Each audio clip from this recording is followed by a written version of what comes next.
Hello friends, शुरू करते हैं आज की हमारी कहानी एक अनजान साया भाग 4। अभी तक हमने पढ़ा कि दीपक भगत जी के पास जाता है जो उसको सबको धागा पहनाने और पूजा करने के बारे में कहते हैं और सारे परिवार वाले मिलके हनुमान चालीसा करने लगते हैं कि तभी मेघा के कमरे से चीखों की आवाज आना शुरू हो जाती है। उसके कमरे से सामान फेंकने की आवाज और जोर जोर से आने लगी, लेकिन मेघा की माँ ने फिर भी हनुमान चालीसा नहीं बंद की। मेघा इस कदर भयंकर आवाज में चीख रही थी कि कोई नजदीक जाकर सुने तो शायद कान से खून बाहर आ जाए, लेकिन मेघा की माँ ने हनुमान चालीसा जारी रखी और हनुमान चालीसा के पूरे होते होते मेघा के कमरे से आवाज आनी भी बंद हो गई। हनुमान चालीसा पूरे करते ही मेघा के माता पिता और दीपक भागकर मेघा के कमरे की तरफ गए और अंदर का मंजर देखकर हैरान हो गए। मेघा के माँ पापा तो रोने लगे। अब आगे उन्होंने देखा कि मेघा के कमरे का सारा सामान बिखरा पड़ा था। मेघा की सारी किताबें बिखरी पड़ी थी, सारी किताबें फटी हुई पड़ी थी। किताबों के पन्ने पंखे की तेज आवाज में कमरे में उड़ रहे थे। मेघा के सारे कपड़े अलमारी से बाहर बिखरे थे, जिनमें से कुछ ऐसी हालत में थे जैसे उन्हें फाड़ने की कोशिश की गई हो। कमरे की सारी चीजें अस्त व्यस्त थी, पर मेघा पूरे कमरे में कहीं दिखाई नहीं दी। घर वाले परेशान होकर पूरा कमरा देखने लगे। मेघा की माँ वॉशरूम में देखकर आई, पर मेघा वहां भी नहीं थी और वो रोते रोते जमीन पर बैठ गई। तभी एकदम उनकी चीख निकल पड़ी और हकलाती सी आवाज में मेघा के पापा और दीपक को उन्होंने आवाज लगाई। उनकी आवाज सुनकर दोनों दौड़कर वहां आए और देखा मेघा बेड के नीचे बेसुध बेहवास सी हालत में बेहोश पड़ी थी। उसने जो लुंगी पहनी थी वो उसके घुटनों से ऊपर तक थी। मेघा की माँ ने जल्दी से उसके कपड़े ठीक किए। बाल बिखरे हुए और हाथों पर पैरों पर छिलने के निशान और उसके नाखूनों में खून था और कुछ खाल का हिस्सा जो उसने खुद को ही नोच कर लिया था। मेघा के शरीर पर खरोंच के निशान थे जिनसे खून बह रहा था और सर पर चोट भी थी, मानो किसी ने उसके सर पर कुछ मारा हो या उसने खुद ही अपना सर दीवार में दे मारा हो।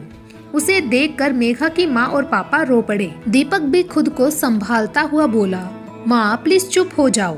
मेघा की माँ चुप हुई और दीपक की मदद से उन्होंने मेघा को बेड पर लेटाया और दीपक से कहा, बेटा जल्दी से जा बजरंगबली का धागा और भभूत लेकर आ। दीपक दौड़ता हुआ गया और बजरंगबली का धागा और भभूत लेकर आया। मेघा के पापा उसका कमरा ठीक करने लग गए। मेघा की माँ ने बजरंगबली का धागा मेघा के गले में डाल दिया और भभूत मेघा के सर पर लगा दी और थोड़ी सी उसका मुंह खोलकर उसकी जीभ पर रख दी। उसकी माँ मेघा का सर अपनी गोद में रखकर उसके सिरहाने बैठ गई और रोने लगी। दीपक अपनी माँ को समझाता हुआ बोला, मम्मी प्लीज आप संभालो खुद को और हम सबको, मेघा को भी तो संभालना है और बजरंगबली के आशीर्वाद से सब ठीक हो जाएगा। आप एक काम करिए, आप मेघा के पास रहिए, उसके कपड़े बदल दीजिए और उसके जख्मों पर भी दवा लगा दीजिए। आज का खाना मैं और पापा बना लेंगे। उसकी माँ ने कहा, पर बेटा चोट तो तुझे भी लगी है। फिर दीपक ने कहा, माँ आप मेरी फिक्र मत करो, दर्द है बस हल्का सा। पर मेघा के दर्द के आगे तो मैं अपना दर्द भी भूल गया। इतना कहकर दीपक पापा के साथ खाना बनाने चला गया। मेघा की माँ दरवाजा बंद करके मेघा के कपड़े बदलने लगी और कपड़े बदलने के बाद रोते हुए मेघा के जख्मों पर दवा लगाने लगी। जख्मों पर दवा लगने की वजह से मेघा को शायद कुछ तकलीफ महसूस हुई और वो दर्द महसूस करते हुए उठी और अपनी मम्मी को आवाज देने लगी। मेघा की आवाज सुन मेघा की माँ ने उसे गले लगा लिया और वो रो पड़ी। उन्हें रोता देखकर मेघा ने कहा, क्या हुआ मम्मी, आप रो क्यों रही हैं और मुझे इतना दर्द क्यों हो रहा है? मेरे पैर बहुत बुरी तरह से दुख रहे हैं मम्मा। और जैसे ही मेघा की नजर अपने हाथ और पैरों पर गई, वो उन्हें देखकर चीख पड़ी और बोली, मम्मी ये क्या हुआ है मुझे इतनी चोट कैसे आई? मेघा की मम्मी कुछ कैसे कहती, बेचारी रो पड़ी और उनकी आवाज सुनकर दीपक और उसके पापा भी भागकर मेघा के कमरे में आ गई। मेघा ने हैरानी से अपने पापा से पूछा, पापा भाई आप ही बताओ ना, मुझे क्या हुआ है? चोट के निशान कैसे आए? और मम्मा इतना रो क्यों रही है? और मेरी बॉडी इतना पेन क्यों कर रही है? आप प्लीज बताइए, मुझे चोट कैसे आई? मम्मी रो क्यों रही है? मेघा के लगातार सवालों से दीपक ने बात संभालते हुए कहा, अरे मेघा, वो दरअसल कमजोरी की वजह से तुम फिसल गई छत पर और बेहोश हो गई, इसीलिए तुम्हें पता नहीं तुम्हें चोट कब आई। और फटाफट चलो, मैंने और पापा ने आज खाना बनाया है, हम खाना खाते हैं। मेघा ने कहा, भाई मेरे पैरों में बहुत दर्द है, मैं चल कर नहीं जा पाऊंगी। और वैसे भी मुझे तो लग रहा है जैसे मैंने कुछ खा लिया हो, मेरा पेट भरा भरा सा है। ये सुनने के बाद मेघा की माँ और पापा के सामने वो मंजर आ गया जब मेघा चिकन पर टूट कर पड़ी थी और उसे खा रही थी। तभी उन्हें ख्यालों से बाहर लाने के लिए दीपक ने मम्मी को आवाज दी और कहा, अरे मम्मी, आप मेरे साथ चलिए, हम खाना खाते हैं आज। हम मेघा के कमरे में ही डिनर करेंगे। ये कहकर दीपक और उसकी माँ खाना लेने चले गए। मेघा की माँ, दीपक, पापा आज मेघा को अपने हाथों से खाना खिला रहे थे। तभी मेघा की नजर अपने गले में पड़े उस धागे पर गई और वो बोली, मम्मी ये धागा कैसा? मैंने कब पहना? मुझे तो कुछ याद नहीं। मेघा की माँ बात संभालते हुए बोली, बेटा ये मैंने पहनाया है तुम्हें, बहुत जल्दी नजर लग जाती है ना, इसीलिए इसे पहनकर ही रखना, उतारना मत। और आज तुम छत पर नहीं सोना, यहीं सोना, मैं भी तुम्हारे पास रहूंगी। खाना खाने के बाद मेघा जैसे कई रातों की जगी हुई सी भयंकर नींद में सो गई। उसे इस तरह सुकून में सोता देख मेघा की माँ उसके सर पर हाथ फेरने लगी। मेघा के पापा उसके पैर दबाने लगे और दीपक उसे ऐसे देख रहा था जैसे बहुत वक्त बाद अपनी बहन को देख रहा हो। सुबह उठने के बाद मेघा की माँ अपने कमरे में नहाने के लिए चली गई। तभी मेघा को आवाज आई, मेघा बेटा। वो आवाज उसकी माँ की थी। मेघा ने कहा, मम्मा बोलिए। उधर से आवाज आई, बेटा अब तुम्हें नजर नहीं लगेगी, तुम अपना धागा उतार दो। मेघा बोली, पर मम्मी कल आपने ही तो पहनाया था मुझे, अब क्यों उतरवा रही हो? मेघा की माँ चिल्लाकर बोली, तुमसे जितना कहा जाए उतना किया करो, मुझे बहस करना पसंद नहीं।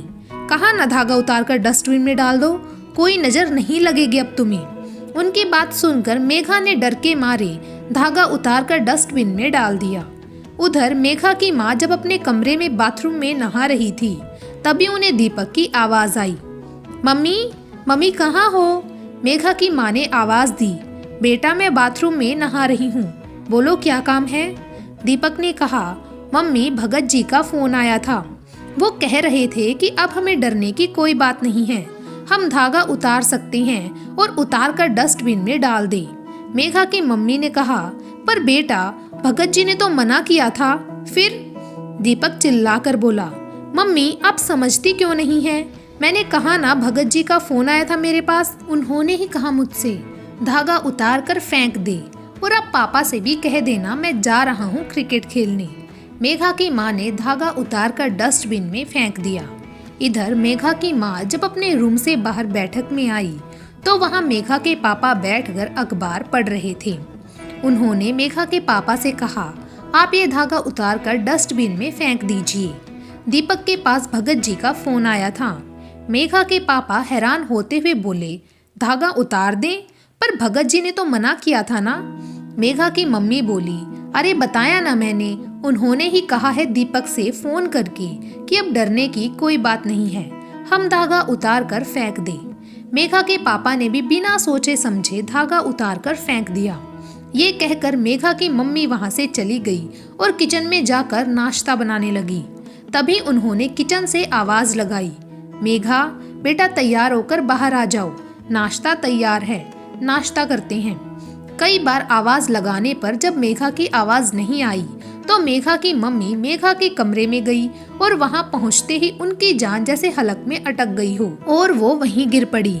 उनके गिरने की आवाज सुनकर मेघा के पापा दौड़कर आए और उन्होंने जो अंदर का नजारा देखा उसे देखकर उनके पसीने छूट गए। उन्होंने देखा मेघा सिर्फ एक टॉवल पहनकर आईने के सामने बैठकर खुद को निहारे जा रही थी। उसकी आंखों में जैसे हवस साफ नजर आ रही थी, उसके मुंह से लार टपक रही थी। मेघा के माँ पापा शायद एक दूसरे को भी कुछ कहने की हालत में नहीं थे। तभी बाहर से दीपक के चिल्लाने की आवाज आई, मम्मी पापा कहाँ हो? दीपक की आवाज सुनकर जैसे मेघा की माँ पापा एकदम खुद से बाहर निकले और जल्दी से उठकर बाहर आ गए। और जैसे ही दीपक के पास पहुंचे, मेघा की माँ ने दीपक को एक जोरदार थप्पड़ लगाया। दीपक समझ नहीं पाया कि ये उसके साथ क्या हुआ। वो बेखबर सी नजरों से अपनी माँ की तरफ देख रहा था। तभी मेघा के पापा मेघा की माँ को संभालते हुए बोले, ये क्या कर रही हो तुम? इसमें इस बेचारे की क्या गलती? तुम इसे क्यों थप्पड़ मार रही हो? मेघा की माँ रोते हुए बोली, किसने कहा था मुझसे धागा उतार दो? अब कुछ नहीं होगा, सब ठीक है। इसी ने कहा था। अगर मैं इसकी बातों में ना आती तो शायद ये सब नहीं होता। पर मुझे ये समझ नहीं आ रहा कि मेघा ने अपना धागा क्यों उतारा। मैंने तो उसे नहीं कहा था, जरूर इसी ने कहा होगा। और दीपक का कॉलर पकड़कर उसे झकझोरने लगी। बोल, क्यों किया तूने ऐसा? क्या मिला ये सब करके? किस बात का बदला ले रहा है तू हमसे? दीपक को समझ नहीं आ रहा था कि उसकी माँ आखिर क्या बोल रही थी, पर उससे अपनी माँ की हालत देखी भी नहीं जा रही थी और वो तेज आवाज में बोला, मम्मी ये क्या बोल रही हैं आप? मैं किस बात का बदला लूंगा आपसे? आपको पता नहीं आप क्या बोल रही हैं। दीपक की मम्मी रोए जा रही थी। तभी उसके पापा बोले, बेटा तूने ही तो कहा था अपनी मम्मी से कि भगत जी का फोन आया है, धागा उतार दे, अब डरने की कोई बात नहीं है। उनकी बात सुनकर दीपक चौंक गया और बोला, मम्मी क्या कह रही हैं आप? मैंने कब कहा आपसे ऐसा? मैं तो खुद सुबह से क्रिकेट खेलने गया था, उल्टा मेरे पास तो खुद मेघा का फोन आया था कि धागा उतार दे। तो आखिर इन सब से धागा उतारने के बारे में कहा किसने? वो हम जानेंगे कल के भाग में। Thank you.